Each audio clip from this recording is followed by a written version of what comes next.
Welcome to news alert. 2029 ఎన్నికలను దృష్టిలో ఉంచుకుని ఇప్పటి నుంచే పని ప్రారంభించాలన్నారు ముఖ్యమంత్రి చంద్రబాబు నాయుడు. ప్రతిరోజు, ప్రతి గంట, ప్రతి నిమిషం మనం చేయవలసిన పనులను క్రమబద్ధంగా పూర్తి చేస్తూ ప్రజల్లోకి తీసుకెళ్లాలని పిలుపునిచ్చారు.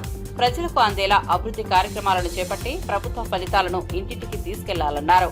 కష్టపడి పనిచేస్తే ప్రజలు నమ్మకాన్ని ఉంచుతారని చెప్పారు. పార్టీ శ్రేణులంతా ఐక్యంగా లక్ష్యాన్ని సాధించాలనే భావనతో ముందుకు సాగాలని సూచించారు. వచ్చే ఎన్నికల్లో మరోమారు పార్టీ విజయాన్ని పునరావృతం చేయాలంటే ఇప్పటి నుంచే శ్రమించాలని, అలసత్వానికి తావు లేకుండా వ్యవహరించాలని సూచించారు. పునర్నిర్మాణం దిశగా రాష్ట్రం ముందుకెళ్తోందని చంద్రబాబు అన్నారు. రేట్ వచ్చిందంటే ఆ రోజు తీసుకున్న నిర్ణయాలే కారణం. ఇప్పుడు కూడా నా ప్రణాళిక 2029. ఆ విషయం మీరు గుర్తుపెట్టుకోండి. 1 ఇయర్ అయింది. నేను అందుకే పాంప్లెట్ వేసినప్పుడు కూడా పెట్టాను. సుపరిపాలనలో తొలి అడుగు 4.1 అంటే 4వసారి ముఖ్యమంత్రి, మొదటి సంవత్సరం. ఇప్పుడు 2వ సంవత్సరం మీటర్ స్టార్ట్ అయింది. అప్పుడే 1 మంత్ అయిపోయింది. I'm calculating month, day, hour and year. So every నిమిషం ఆలోచించుకొని మనం చేయవలసిన పనులు గుర్తుపెట్టుకొని అవి చేస్తూనే అవి సమర్థవంతంగా ప్రజల్లోకి తీసుకుపోవడానికి మనందరం కూడా చేయాల్సిన అవసరం ఉంది. కార్యకర్తల్లో ఉత్తేజాన్ని తేవాలి. అది కూడా మళ్ళీ నేను మాట్లాడినప్పుడు చెప్తాను.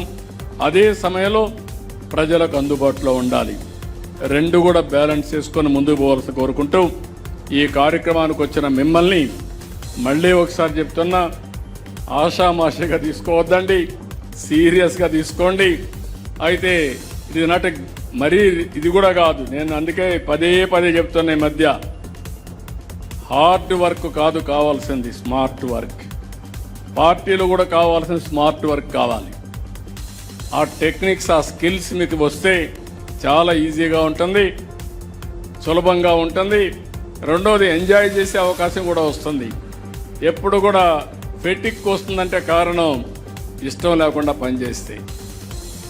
ఇష్టం లేకుండా పనిచేస్తే కష్టం అనిపిస్తుంది. ఇష్టంగా పనిచేస్తే ఆనందాన్ని, ఎనర్జీని పెంచుతుంది. ఈ విషయం కూడా మీరు గుర్తుపెట్టుకోవాల్సిందిగా మరొక్కసారి కోరుకుంటూ, ఆ దిశగా సుపరిపాలనలో తొలి అడుగు గ్రాండ్ సక్సెస్ అయ్యేటిగా 30 days. ఇంకొక పని లేదు. No exemption, no permissions, no టానా, నో ఆట.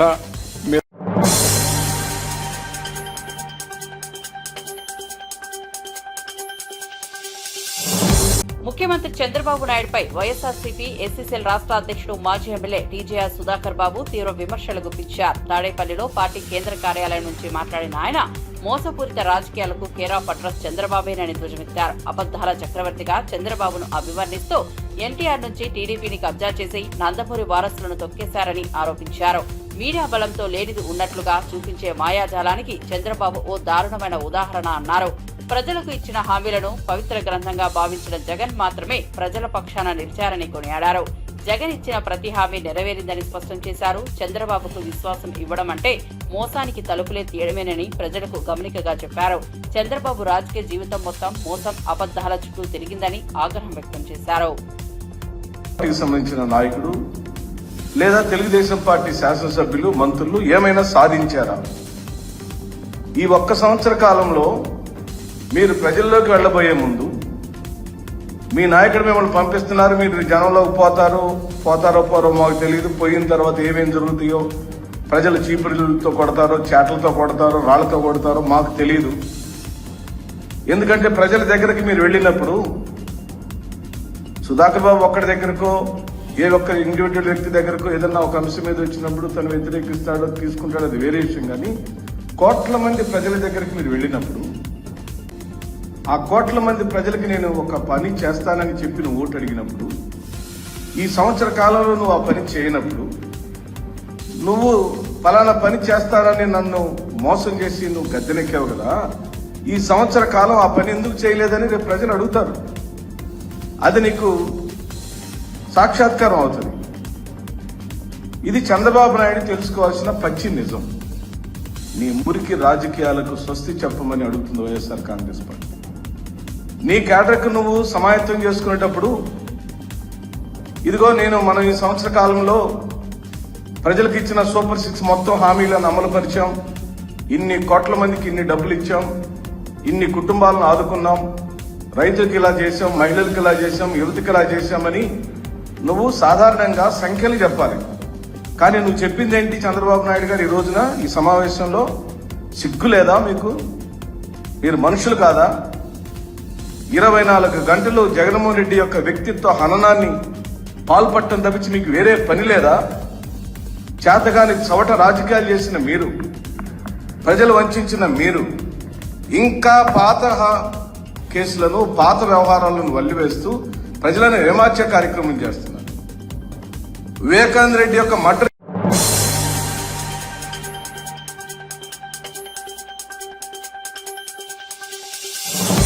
సుపరిపాలనలో తొలి అడుగు వేశామని మంత్రి నారా లోకేష్ అన్నారు. ఎన్ని ఆర్థిక ఇబ్బందులు ఉన్నా తల్లికి వందనం అమలు చేశామని గుర్తు చేశారు. దేశంలో ఎక్కడా లేని విధంగా నెల తొలి తేదీనే జీతాలు, పింఛన్లు అందజేస్తున్నామని తెలిపారు. అన్నా క్యాంటీన్లు కూడా ప్రారంభించామని చెప్పారు. ఆర్థిక వనరులు సమకూర్చుకుంటూ అహర్నిశలు కష్టపడుతూ అనేక అభివృద్ధి సంక్షేమ కార్యక్రమాలు చేపడుతున్నామని చెప్పారు. ప్రజల వద్దకు వెళ్లి కూటమి ప్రభుత్వం చేస్తున్న అభివృద్ధి సంక్షేమ ఫలితాలను వివరించాల్సిన అవసరం ఉందన్నారు. పద్ధతి ప్రకారం ఇచ్చిన ప్రతి హామీ నెరవేర్చడమే తమ ప్రభుత్వం లక్ష్యమని స్పష్టం చేశారు. తాను చూస్తున్న రాష్ట్ర మార్పు ప్రతి ఒక్కరికి గర్వకారణమవుతుందని లోకేష్ అభిప్రాయపడ్డారు. సుపరిపాలన తొలి అడుగు పేరే అర్థం చేసుకోవాలి. కార్యక్రమం మన ఇచ్చిన హామీలన్నీ మనం పూర్తి చేసామని చెప్పట్లేదు. ఎన్ని ఆర్థిక ఇబ్బందులు ఉన్నా కూడా తల్లికి వందనం మనం చేసాం.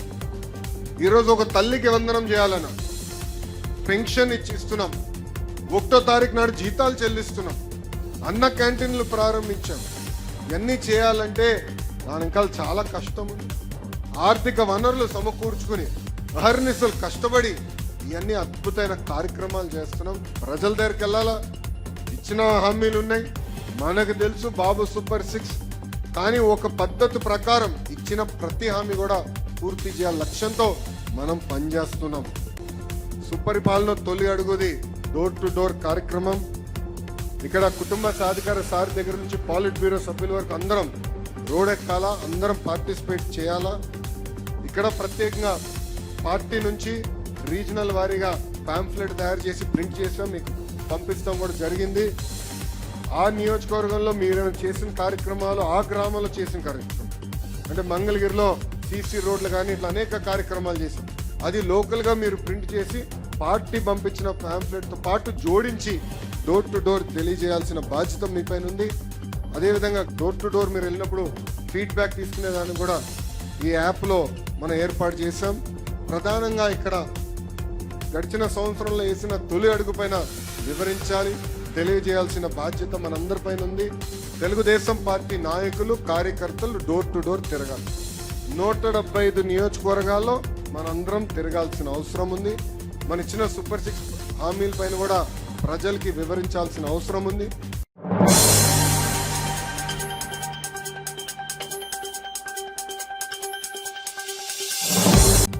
తెలంగాణలో ప్రజల హక్కుల కోసం నిరంతరం పోరాటం చేసిన ధర్మపురి శ్రీనివాస్ స్థానం ప్రజల గుండెల్లో సుస్థిరంగా ఉంటుందని టీపీసీసీ అధ్యక్షుడు ఎమ్మెల్సీ మహేష్ కుమార్ గౌడ్ పేర్కొన్నారు. నిజమైన ప్రజానాయకుడిగా ప్రజల సమస్యల్ని సైతం తనదిగా భావించి పరిష్కారానికి శ్రమించిన నేతగా డిఎస్ గుర్తుండిపోతారని అన్నారు. ఆయన చేసిన సేవలు, నాయకత్వ లక్షణాలు తరంతరం వారికి ఆదర్శనమని మహేష్ కుమార్ గౌడ్ వివరించారు.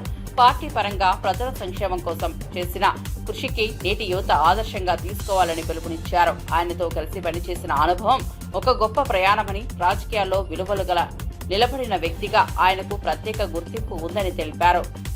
జనతా నేతగా నిలిచిన ధర్మపురి శ్రీనివాస్ స్థానం శాశ్వతమని మహేష్ కుమార్ గౌడ్ వ్యాఖ్యానించారు. రాజకీయంగా నాకు గురువైనటువంటి డి శ్రీనివాస్ గారి మొదటి వర్ధంతి, వారు చనిపోయి అప్పుడే సంవత్సరం అవుతా ఉంది. వారి వద్దే నేను రాజకీయ ఓనమాలు నేర్చుకున్నటువంటి సందర్భం. జీవితాంతం పరిపూర్ణ కాంగ్రెస్ వాది. వారు మన మధ్య లేకపోవడం చాలా బాధాకరం. సుదీర్ఘ రాజకీయ చరిత్రని 2 సార్లు రాష్ట్ర కాంగ్రెస్ కమిటీ అధ్యక్షుడిగా పనిచేసిన రికార్డు, మంత్రిగా, ఎమ్మెల్యేగా, పిసిసి అధ్యక్షుడిగా ఆయన ఈ రాష్ట్ర ప్రజల గుండెల్లో తిరలేని స్థానం ఏర్పరచుకున్నారు. ఇవాళ వారి వర్ధంతి సందర్భంగా వారికి మనస్ఫూర్తి నివాళులు. వారు ఎప్పటికీ మన మధ్యనే ఉంటారనే మాట కూడా మనం చేస్తూ ఉన్నాం. ముఖ్యమంత్రి గారి చొరవతో ఇవాళ నిజామాబాద్లో వారి విగ్రహ ప్రతిష్టాపన జరుగుతూ ఉంది. బాధాకరం ఏంటంటే ఏ కాంగ్రెస్ నాయకుడిని విగ్రహ ప్రతిష్టాపన పిలవలేదు. ముఖ్యమంత్రి చొరవతోనే ఆ స్థలం ఇవ్వడం జరిగింది. ఏది ఏమైనా ఇవాళ రాజకీయాలు మాట్లాడకూడదు, కానీ పరిపూర్ణమైన నిండు నూరేళ్లు వారు కాంగ్రెస్ వాదిగానే ఉంటారనుకున్నాడు. దురదృష్టవశాత్తు చనిపోయినారు. వారి ఆత్మకు శాంతి చేకూర్చాలని వారు మాకు ఇచ్చిన సందేశం ఎల్లవెల్ల ఉంటుందనే మాట ఈ సందర్భంగా మనం చెప్తాం.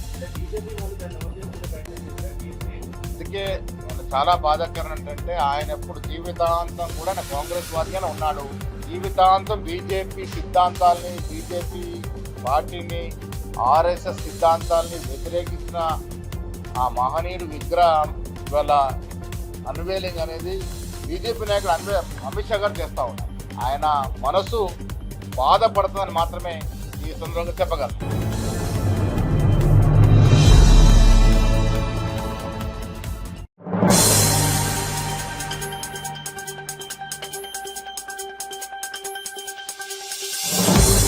మీడియా ముసుగులో ఫేక్ న్యూస్ ప్రచారం చేస్తూ బీఆర్ఎస్ నేతలపై దుష్ప్రచారం చేస్తున్న వారిని వదిలిపెట్టబోమని మాజీ మంత్రి ఎమ్మెల్యే జగదీష్ రెడ్డి హెచ్చరించారు. గత సంవత్సరం నుంచే ఓపికతో చూస్తున్నామని, ఇకపై ఎలాంటి ఫేక్ వార్తలు ప్రసారం చేసినా బహిరంగంగానే ప్రతిస్పందిస్తామని హెచ్చరించారు. మహాన్యూస్ యాజమాన్యం తక్షణమే కేసీఆర్, కేటీఆర్లకు బహిరంగంగా క్షమాపణ చెప్పాలని డిమాండ్ చేశారు. వ్యక్తిత్వ హననం చేయడానికి కొన్ని మీడియా సంస్థలు స్టార్టర్ హౌస్లుగా మారిపోయారని, అలా వ్యవహరిస్తే తమ సహనం పరిగణలోనికి తీసుకోవద్దని కఠినంగా హెచ్చరించారు. తమ పార్టీ నేతలపై ఏ విధమైన అబద్ధపు వార్తలు వస్తే ఇకపై సమాధానం గట్టిగానే ఇస్తామన్నారు. మీడియా స్వేచ్ఛను ముసుగుగా వేసుకుని రాజకీయాల్లో కలుషిత ధోరణి నేర్పడం సరికాదన్నారు. కొందరు ఫేక్ మీడియా నాయకుల బలుపు అహంకారం ఏంటో ప్రజలకు తెలుస్తోందన్నారు. మాత్రం అనుకోకండి, మా సహనానికి కూడా పరీక్ష అయిపోయింది. నోటుకొచ్చిన పద్ధతుల్లో మీకు ఇష్టం వచ్చిన బూతులు మాట్లాడుతూ మేము మీడియా అని చెప్పి మేము రాస్తామని మాట్లాడితే ఎవడుకుంటాడరా, ఎందుకుంటాడరా? ఇప్పటికైనా నేను చెప్తున్నా, మహాన్యూస్ యాజమాన్యం వెంటనే కేసీఆర్ కు, కేటీఆర్ కు క్షమాపణలు చెప్పాలి, చెంపలేసుకోవాలి. లేదంటే ఎవడిని వదిలిపెట్టాం. మీడియా ముసుగులో దాచుకుందాం అనుకుంటున్నారేమో, లేదా చంద్రబాబు రేవంత్ రెడ్డి కాపాడతారనుకుంటున్నారేమో. ఎక్కడ ఉన్నా, ఎక్కడ దాచుకున్నా బిన్ లాడెన్ వెతికినట్టు వెతికి పట్టుకొని మీ పని చేస్తాం. ఒక్కడిని కూడా వదిలిపెట్టాం. ఒక పథకం ప్రకారమే ఈ దుర్మార్గానికి పూనుకుంటున్నారు. గత సంవత్సరాల కాలంగా ఓపిక పడతా ఉంది. ఈ వంక పెట్టి ఆ వంక పెట్టి ఓ స్లాటర్ హౌస్ లో పెట్టుకొని ఇక్కడ డ్రామాలు ఆడుతున్నారు. ఎవరి గురించి మాట్లాడుతున్నారు? తన ప్రాణాన్ని అడ్డం పెట్టి తెలంగాణ సాధించిన కేసీఆర్ గురించి మాట్లాడతారా మీరు? ఏమనుకుంటున్నారు? మీ బల్పులేంది, మీ అహంకారాలేంది? ఒకరిద్దరు నీచులు ప్రభుత్వాన్ని ఏళ్తున్నారు, మా బాబు చెంచాలు, మా చెంచాలు అనుకుని విరవీగుతున్నారు. ఆ స్లాటర్ హౌస్ ని వదిలిపెట్టం ఎట్టి పరిస్థితుల్లో. నేను మళ్ళీ చెప్తున్నా, నిన్న జరిగింది దాడి కాదు, నిరసన మాత్రమే. దాడి మాది ఇంకో తీరుగా ఉంటుంది. కేసీఆర్ క్షమించినా మేము వదిలిపెట్టాం. తెలంగాణ వాదులుగా మేము వదిలిపెట్టాం ఎవరిని కూడా. నేను అన్ని ఆలోచన చేసి చెప్తా ఉన్నా. ఏ పోలీసులు ఎవడు ఆపలేడు మిమ్మల్ని. తెలంగాణ పోలీసులు మాపై దాడి జరిగితే పేక్షపాతం వహిస్తారు. వాళ్ళ దగ్గర అక్రమ పిటిషన్లు తీసుకుని మాపై కేసులు పెడుతున్నారు. దీనికి ఏదో భయపడతాం అనుకుంటున్నారు. దానికి భయపడడానికి లేం. చాలా మందిని చూసి వచ్చినాం. ఇక ప్రజా కోర్టుల్లోనే శిక్షలు ఇస్తాం. అది కూడా నేను సాప చెప్పదలుచుకున్నా. మీ ఇష్టం వచ్చినట్టు, మా చేతిలో ఒక ఆయుధం ఉంది, మేము వాడతాం. ఎవడికి లేవు ఆయుధాలు. చాలా మంది చేతుల్లో చాలా ఆయుధాలు ఉన్నాయి, వాడతారు, తప్పకుండా వాడతారు సందర్భం వచ్చినప్పుడు. కాంగ్రెస్ ఏమంటుంది, బీజేపీ ఏమంటుంది, ఇంకో పార్టీ ఏమంటుంది, మేమేమంటున్నాం, మేము చూసుకుంటాం. మీ బలిపోయింది, మీ అహంకారం ఏంది? మీ ఇష్టం వచ్చిన మేమ్స్ పెట్టడానికి ఏమనుకుంటున్నారు? ఎక్కడ ఉంటున్నారు? ఎక్కడ బతుకుతున్నారు? ఎవరి తిండి తింటున్నారు? మీకు మీ మనవాళ్ళు ఏమనుకుంటే ఇతరులు ఉన్నది మనుషులే కదా. లక్షలాది కోట్లాది మంది ప్రజల హృదయాల్లో స్థానం సంపాదించుకున్న నాయకుడి గురించి కదా మీరు మాట్లాడుతుంది. ఏ బలుపుతోని, ఏ అహంకారంతోని, ఎవరిని చూసుకొని ఈ ప్రేలాపన? నీది మీడియా హౌస్ కాదు, స్లాటర్ హౌస్. ఇంకా 2-3 కూడా ఉన్నాయి దాంతో పాటు స్లాటర్ హౌస్. మేము ఇదే పద్ధతి కొనసాగిస్తామని కనుక మీరు అహంకారంతో పోతే మా పద్ధతులు మాకు కూడా ఉన్నాయి. తప్పకుండా ఈ స్లాటర్ హౌస్ లో పనిపడతాం. ఎట్లా ప్రజలతో శిక్ష పెంచాలో వేస్తాం.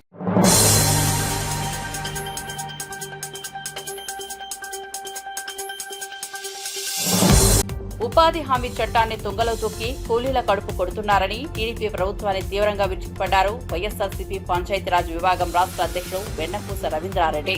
ప్రశ్నించడం కోసమే రాజకీయాల్లోకి వచ్చానన్న పవన్ కళ్యాణ్ ఇప్పుడు ఏమైపోయారని నిలదీశారు. పంచాయతీరాజ్ శాఖను చంద్రబాబు ప్రభుత్వం కూకటి వేళ్లతో పెకిలివేస్తున్నా ఆ శాఖ మంత్రిగా పవన్ ఒక్క మాట కూడా మాట్లాడటం లేదని విమర్శించారు. గత ఏడాది కాలంలో పంచాయతీరాజ్ కోసం ఒక్క పని అయినా చేశారా పవన్ కళ్యాణ్ అని ప్రస్తావించారు. శాఖకు సంబంధించి 6 ముఖ్య డిమాండ్లను నెరవేర్చాలని కోరుతూ ఈ నెల 30న అన్ని జిల్లాల్లో కలెక్టర్లకు వినతి పత్రం ఇవ్వనున్నట్లు ప్రకటించారు. పల్లెల అభివృద్ధిపై మౌనంగా ఉండే నేతలకు ప్రజలే తగిన బుద్ధి చెప్తారన్నారు.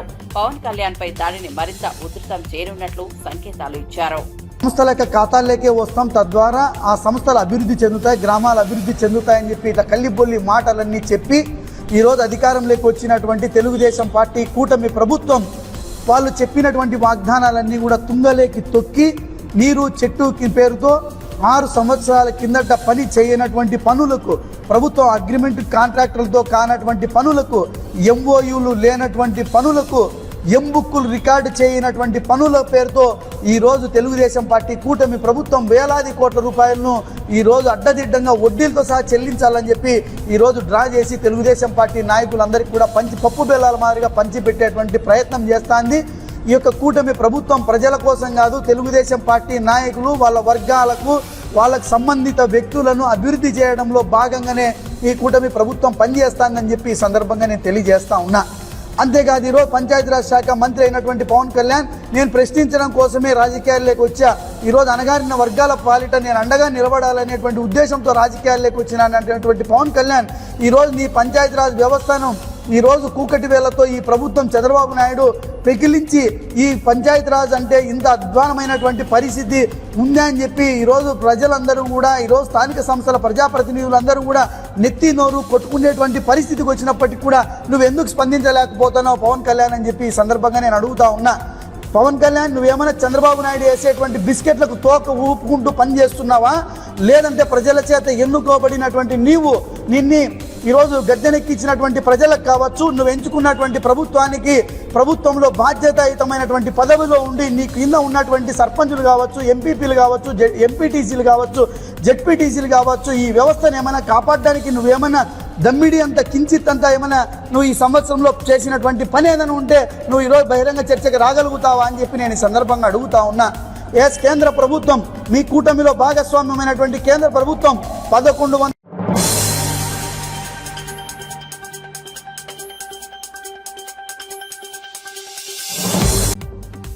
మహా టీవీతో పాటు కొన్ని వార్తా సంస్థలు, యూట్యూబ్ ఛానళ్లు అడ్డగోలుగా అసత్యపరాలు ప్రచారం చేస్తున్నాయని బీఆర్ఎస్ నాయకుడు మాజీ IPS doctor RS Praveen Kumar ఆగ్రహం వ్యక్తం చేశారు. బీఆర్ఎస్ వర్కింగ్ ప్రెసిడెంట్ కేటీఆర్, మాజీ సీఎం కేసీఆర్ పై అసత్యాలు, అశ్లీల వ్యాఖ్యలు ప్రచురించిన మహా టీవీపై పోలీసులు సుమోటోగా కేసు నమోదు చేయాలని డిమాండ్ చేశారు. రేవంత్ రెడ్డి ఆదేశాలతో బీఆర్ఎస్ నాయకుడు గెల్లు శ్రీనివాస్ పై అక్రమ కేసులో బనాయించిన పోలీసులే మహా టీవీపై బీఆర్ఎస్ ఫిర్యాదును తొలుత తిరస్కరించడం ఏంటని ప్రశ్నించారు. పోలీసులు రాజ్యాంగబద్ధంగా కాకుండా రాజకీయ ఒత్తిళ్లకు లొంగి వ్యవహరిస్తున్నారని విమర్శించారు.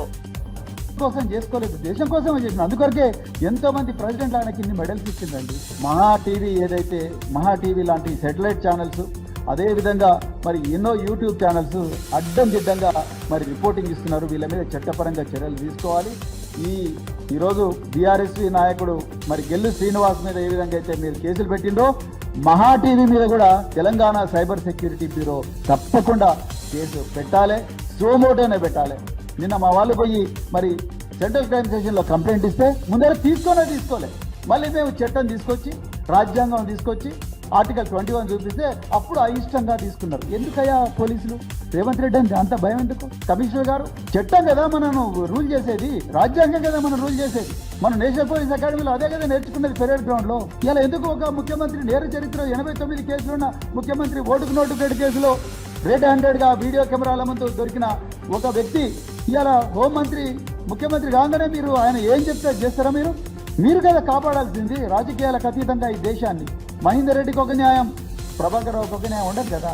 ఐపీఎస్ ఆఫీసర్ అసోసియేషన్ ఎక్కడ పోయింది? ఐఏఎస్ ఆఫీసర్ అసోసియేషన్ ఎక్కడ పోయింది? వీటి గురించి కదా మాట్లాడాల్సింది. తెలంగాణ ప్రభుత్వం ఇలా రేవంత్ రెడ్డి మీరు ట్యాపింగ్ అంటారు, మీరు పొంగిరెడ్డి శ్రీనివాస్ రెడ్డి మీరు ట్యాపింగ్ చేయడం లేదా? మీరు కొండ దంపతులు ఎవరైతే వారు కూడా ట్యాపింగ్ గురించి మాట్లాడుతున్నారు, మరి వాళ్ళ ఫోన్లో మీరు ట్యాపింగ్ చేయడం లేదా? కోమటిరెడ్డి రాజగోపాల్ రెడ్డి ఫోన్లో మీరు ట్యాపింగ్ చేయడం లేదా? మరి వాటి గురించి కూడా మాట్లాడండి కదా. సో అందుకొరకు ఈ సున్నితమైన అంశం గురించి మళ్ళీ చెప్తున్నా, బీఆర్ఎస్ పార్టీకి పోలీసు ఇంటెలిజెన్స్ వ్యవస్థ, ఈ ట్యాపింగ్ల వ్యవస్థ అవసరం లేదు. ప్రజల వాళ్ళ నిర్ణయాన్ని గౌరవిస్తుంది. గుండె చప్పుడుగా మారిన, ప్రజల గొంతుగా మారిన party BRS party.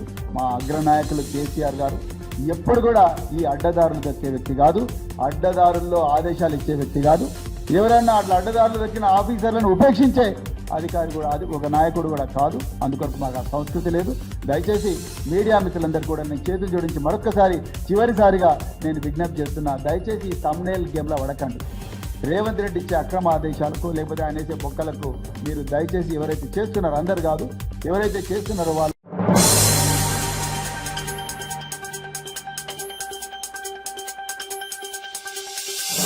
BRS working president KTR పై మహాన్యూస్ నిర్వహిస్తున్న విశ్వ ప్రచారం అసహనంగా మారిందని మాజీ ఎమ్మెల్సీ కర్నె ప్రభాకర్ తీవ్రంగా స్పందించారు. ఎన్నికల్లో పోర్టంటి హామీలు ఇచ్చి తప్పించుకుంటున్న సీఎం రేవంత్ ను ప్రజలు ఆగ్రహం నుంచి కాపాడేందుకు చంద్రబాబు శిష్యుడైన మహాన్యూస్ వంశీ బీఆర్ఎస్ నాయకులపై విషం చిమ్ముతున్నారని ఆరోపించారు. మీడియా ముసుగులో ఎల్లో జర్నలిజం చేసి తెలంగాణ ప్రజలలో గందరగోళం సృష్టిస్తున్నారని మండిపడ్డారు. మహాన్యూస్ పై జరిగిన సంఘటన కేవలం ఆరోపమని, ఇకపై వికృతంగా వ్యవహరిస్తే తీవ్ర పరిణామాలు ఉంటాయని హెచ్చరించారు. ప్రజల మేధావుల నిరసనలతో మహాన్యూస్ తమ అసత్య వార్తలన్నీ తొలగించిందని చెప్పారు. బీఆర్ఎస్ నాయకులపై తప్పుడు ప్రచారం చేస్తే సహించబోమని స్పష్టం చేశారు. మహాన్యూస్ తో పాటు మిగతా మీడియా సంస్థలు కూడా తమ తీరు మార్చుకోవాలని కర్నె ప్రభాకర్ గట్టిగా హెచ్చరించారు.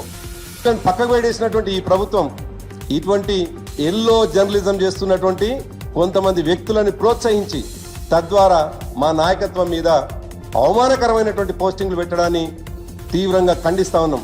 సరిగ్గా నేను చెప్పినటువంటి మహా న్యూస్ వంశీ అనేటువంటి ఒక రిపోర్టర్ చేసినటువంటి దుర్మార్గమైనటువంటి పనుల ద్వారా ఇవాళ తెలంగాణలో ఒక అస్థిరమైనటువంటి పరిస్థితి, తెలంగాణలో ఒక గందరగోళమైనటువంటి పరిస్థితి. నేను ఇవాళ అడుగుతున్నాను మహాన్యూస్ వంశీని, నువ్వు పెట్టినటువంటి థంబ్నెయిల్ అన్ని కూడా నిన్న దాడి జరగంగానే ఎందుకు నీ టీవీ నుంచి మాయమైనాయి, ఎందుకు నీ పోర్టల్ నుంచి మాయమైనాయి, నీ ఛానళ్ళకి వెళ్ళి ఇవన్నీ ఎందుకు మాయం చేసినావు మేము ఇవాళ అడుగుతా ఉన్నాం. నిన్న మొన్నటి దాకా మా పార్టీ వర్కింగ్ ప్రెసిడెంట్ గారిని పట్టుకొని నోటికొచ్చినట్టుగా నీ కడుపులో ఉన్నటువంటి గ్యాస్నంతా కూడా, నీ దుర్మార్గమైనటువంటి మాటలన్నీ కూడా, నీకు ఇష్టం లేని తెలంగాణ వచ్చిందనేటువంటి ఒక అక్కసు నీ కడుపులో ఉంది కాబట్టి ఆనాడు తెలంగాణ వద్దని ఆంధ్ర ఎన్జిఓలతోటి ఎల్బీ స్టేడియంలో సభ నిర్వహించడానికి కారకుడైనటువంటి నువ్వు ఇవాళ తెలంగాణ వచ్చినటువంటి సందర్భంలో మళ్ళీ మీ బాసు, నీ గురువు అయినటువంటి చంద్రబాబు నాయుడు ఆంధ్రలో ముఖ్యమంత్రి అయితే ఆయనకు వెన్నుదన్నుగా నిలవాలని, తెలంగాణ అస్థిరత్వంగా ఉందని, తెలంగాణలో గొడవలు జరుగుతున్నాయని ఇక్కడ ఉన్నటువంటి పెట్టుబడిదారులు చివరికి ఆంధ్రాకు పోవాలనేటువంటి ఒక కుట్ర నీలో కనిపిస్తా ఉంది. కాబట్టి ఇటువంటి దుర్మార్గమైనటువంటి ప్రసారాలు చేస్తా ఉన్నావు. జరుగుతున్నటువంటి వార్తల్ని వార్తల్లాగా పంపాల్సినటువంటి మీడియాలో కొన్ని మీడియా సంస్థలు చేస్తున్నటువంటి ఈ దుర్మార్గమైనటువంటి దానికి నిజానికి మిగతా మీడియా సంస్థలు కూడా ఇవాళ తలదించుకునేటువంటి పరిస్థితి వస్తూ ఉన్నది. నిజానికి పోటీ వంశీకి ఉండవచ్చు, రామోజీరావు తర్వాత ఆ స్థానాన్ని నేను చేర్చుకోవాలనేటువంటి ఉబలాటం నీకు ఉండవచ్చు, లేదు ఏబిఎన్ రాధాకృష్ణ గారి తర్వాత ఆ స్థానాన్ని నేను చేరుకోవాలని ఉబలాటం నీకు ఉండవచ్చు. నీ ఉబలాటం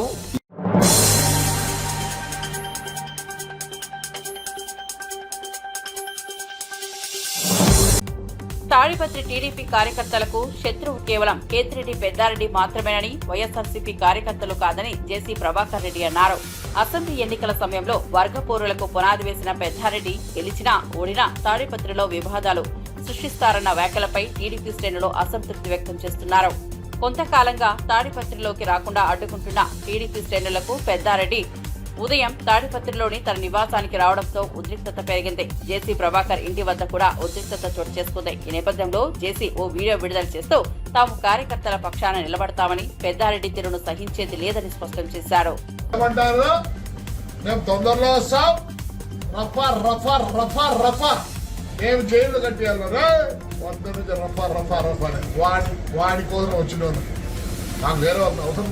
చూడండి మా కార్యకర్తలు ఎలా ఉన్నారో చూపిస్తాను. నేను ఇన్ని రోజులు వద్దప్ప బాగున్నాం, అవసరం లేదు ఫ్రాక్షన్. నేనంటే ఈడు హీరో గాడు వస్తాడు, వానెంబడి వచ్చినారు చూడే, మేమే సరెండర్ అవుతామంటున్నారు, మా ఇంట్లో కాడికి వచ్చి మా ఒంటి రూమ్ల వరకు పోయి పెద్ద మనుషులు ఎవరికైనా చెప్తారా ఇవే స్టేట్మెంట్లు ఇచ్చేది? 4 సంవత్సరాలు ఉంటే కొత్త జైలు కట్టుకున్నా ఏమే మాట్లాడతారా?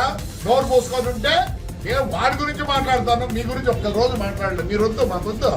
ఏం కార్యకర్తలు ఉండాలి, అదికి ఇదికి ఉండాలి. పొద్దున్నే చూడండి మా వాళ్ళు, నేను ఎంత గట్టిగా పట్టుకొని కూర్చుండే, నేను కూడా ఊరు పోతానన్నా, టూర్ పోతానా, నాకేం సంబంధం లేదు. రఫా రఫా రఫా రఫా మీరు 4 సార్లు అంటారు. పొద్దున్నే చూడండి, పొద్దున్న చూడండి. అందుకే నన్ను ఊరికి పంపిస్తాను.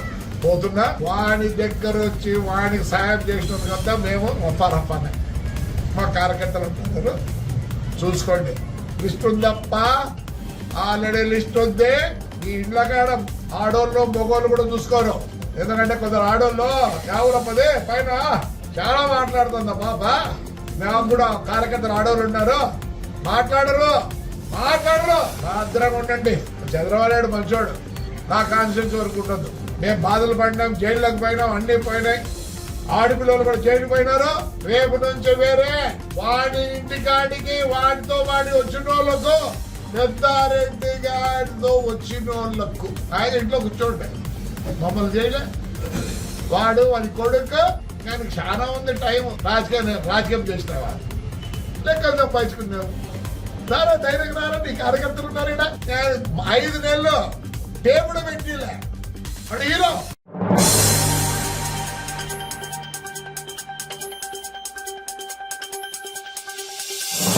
పసుపు బోర్డు పేరుతో బీజేపీ డ్రామాలు చేస్తోందని మాజీ మంత్రి ఎమ్మెల్యే వేముల ప్రశాంత్ రెడ్డి తీవ్రంగా విమర్శించారు. చెల్లికి పెళ్లి జరగాలి మళ్లీ అన్నట్లుగా బీజేపీ ఒకే బోర్డును 2 సార్లు ప్రారంభిస్తోందని ఎద్దేవా చేశారు. పసుపు రైతులకు మద్దతు ధర కావాలే గాని కొత్త కార్యాలయాలు లేదా పునః ప్రారంభోత్సవాలు కావాలని స్పష్టం చేశారు. అమిత్ షా సభలో కనీసం 15,000 మద్దతు ధర ప్రకటిస్తారేమో అని రైతులు ఆశగా ఎదురు చూశారని, అయితే ఆయన నిశ్శబ్దంగా వెళ్లిపోవడం పసుపు రైతుల నమ్మకాన్ని వమ్ము చేసినట్లే అన్నారు. కేంద్ర ప్రభుత్వం రైతులను నమ్మించేందుకు మాత్రమే బోర్డు పేరుతో ప్రయోగాలు చేస్తోందని మండిపడ్డారు. మద్దతు ధర లేకుండా బోర్డు ఎలాంటి ప్రయోజనం ఇవ్వదని, రైతుల పోరాటం ఇప్పుడే మొదలైందని హెచ్చరించారు. బీజేపీ డ్రామాలకు పసుపు రైతులు మళ్లీ మోసపోవడం లేదని స్పష్టం చేశారు. పోరాటాలు చేస్తూనే ఉన్నారు.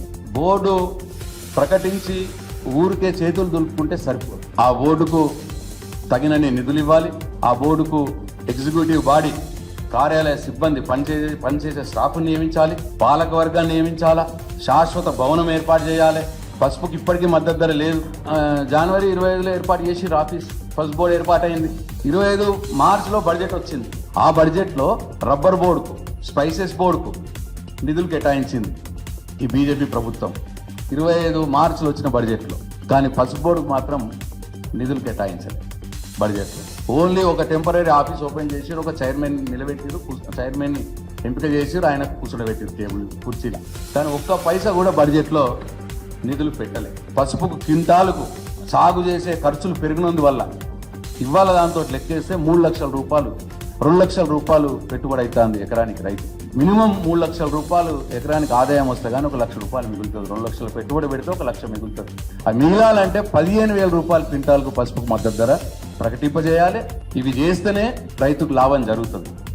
లేకపోతే ఇప్పుడు ఈ బోర్డు నాలుక గీసుకోవడానికి కూడా పనికిరాదు అని చెప్పి నా భావన.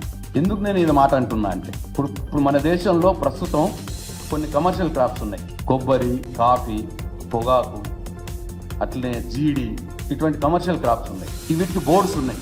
అయితే ఈ పంటలకు ఎప్పుడైనా సరైన ధర రాకపోతే, అంటే మద్దతు ధర రాకపోతే మార్కెట్లో, ఈ బోర్డ్స్ ఏం చేస్తాయంటే వాళ్ళే మద్దతు ధరకు రైతుల దగ్గర కొని ఎక్స్పోర్ట్ చేస్తాయి. అప్పుడు రైతుకు లాభం జరుగుతుంది. పసుపుకు కూడా అట్లనే చేయాలి. పసుపుకి ఎందుకు చేయరు? పుట్టిగా బోర్డు ఎందుకు పెడుతున్నారు? అప్పుడే నువ్వు బోర్డు పెట్టే లక్ష్యం నెరవేరుతుంది.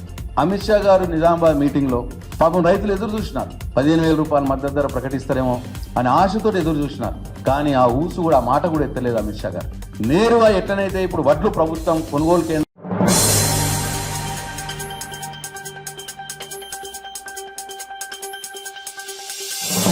కన్నప్ప సినిమా పట్ల పరమాత్మ తనను స్వయంగా ఆదేశించాడని మంచు మోహన్ బాబు పేర్కొన్నారు.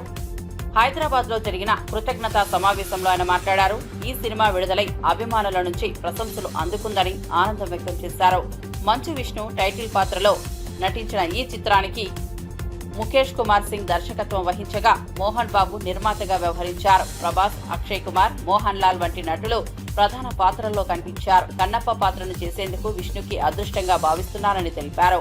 ఆధ్యాత్మికతతో కూడిన ఈ ప్రాజెక్టుకు దేశవ్యాప్తంగా మంచి స్పందన లభించిందని చెప్పారు. కనీసం దశాబ్ద కాలం తర్వాత ఇలాంటి సినిమా మీద అభిమానులు ప్రేమ చూపిస్తున్నారని తెలిపారు. సినిమాకు అద్భుతమైన సమీక్షలు రావడం సంతోషంగా ఉందన్నారు. వచ్చింది ముందుగా మా కాలంలో, అంటే ఇంతకు ముందు నేను యాక్ట్ చేసేవాడిని. ఇప్పుడు ఏదో సంవత్సరానికి 1-2 సినిమాలు. అప్పుడు ఇన్ని సభలు ఉండేటివి కాదు. ముందుగా హృదయపూర్వక అభినందనలు తెలియజేయవలసింది నా అభిమానులకు. దాదాపు 50 సంవత్సరాలు నటుడిగా, విలన్గా ఉన్నప్పటి నుంచి నన్ను ప్రేమించే వ్యక్తులు ఈ రోజుకి ఒక హీరో చేసిన, విలన్ చేసిన ఆ అభిమానులకి ముఖ్యంగా ఎంత రుణపడి ఉన్నానంటే, నా వంతు నేను ఏం చేస్తున్నదని ఆ అభిమానులకు తెలుసు. వాళ్ళు ఈ రోజుకి బ్యానర్లు కట్టుకుంటూ ఇన్ని సంవత్సరాల తర్వాత విజయం వచ్చిందని వాళ్ళు ఫోన్లు చేస్తూ వాళ్ళు మాట్లాడుతున్నారంటే ఇది పూర్వజన్మ సుకృతం. నేనేం మాట్లాడాలి? ఈ సినిమాలో నటించినటువంటి నటీనటులు అందరూ, మా బావ దగ్గర నుంచి ప్రభాస్, ప్రతి నటీనటులకు కాఫీ ఇచ్చే కుర్రవాడి దగ్గర నుంచి ప్రతి ఒక్కరికి, నా దర్శకుడికి, ఎవ్రీబడి, ఒక్కొక్కరికి రచయితలకి, డైరెక్టర్ ఆఫ్ ఫోటోగ్రఫీ, ప్రతి ఒక్కరికి, అందరూ చిన్నవాడు కాబట్టి నాకు వాళ్ళందరికీ నా హృదయపూర్వక అభినందనలు. ఏ భగవంతుడి వరాన నా తల్లిదండ్రులను ఆశీర్వదించి నాకు జన్మనిచ్చినటువంటి నా తల్లిదండ్రులు, ఆ పరమేశ్వరుడే ఈ సినిమా తీయమని ఆజ్ఞాపించాడేమో, లేకపోతే మనం ఎంత. కాబట్టి ఇది పూర్వజన్మ సుకృతంగా భావిస్తూ నాకు ఈ అవకాశాన్ని కల్పించినటువంటి భగవంతుడికి, ఆదరిస్తున్నటువంటి ప్రేక్షకులకు ఎప్పటికీ ఆ ప్రజల ఆశీస్సులు నాకు ఉండాలని, నా కుటుంబానికి ఉండాలని, ఆ సర్వేశ్వరుడి ఆశీస్సులు మీ అందరికీ ఉండాలని హృదయపూర్వకంగా ప్రార్థిస్తూ, పేరు చెప్పాలంటే ఈశ్వరుడి, డైరెక్టర్, ప్రతి ఒక్కరికి జర్నలిస్ట్ సోదరులారా, మీ అందరి ప్రోత్సాహం ఉండబట్టి ముందుకు నడుస్తున్నాం. మావి నిజాలు చూపించండి. ఆ భగవంతుడు మీ అందరికీ ఆశీస్సులు అందజేస్తాడు. మీ ఆశీస్సులు మాకు ఉండాలని కోరుకుంటూ, Vinay, if there is no Vinay, there is no Kannappa. Everywhere ఈరోజు ఈ ఉత్సాహంగా నేను రావడానికి కారణం నా తోటి నటీనటులు. పేరు నా అందరికీ హృదయపూర్వక అభినందన తెలుపుతూ, thank you very much and best of luck.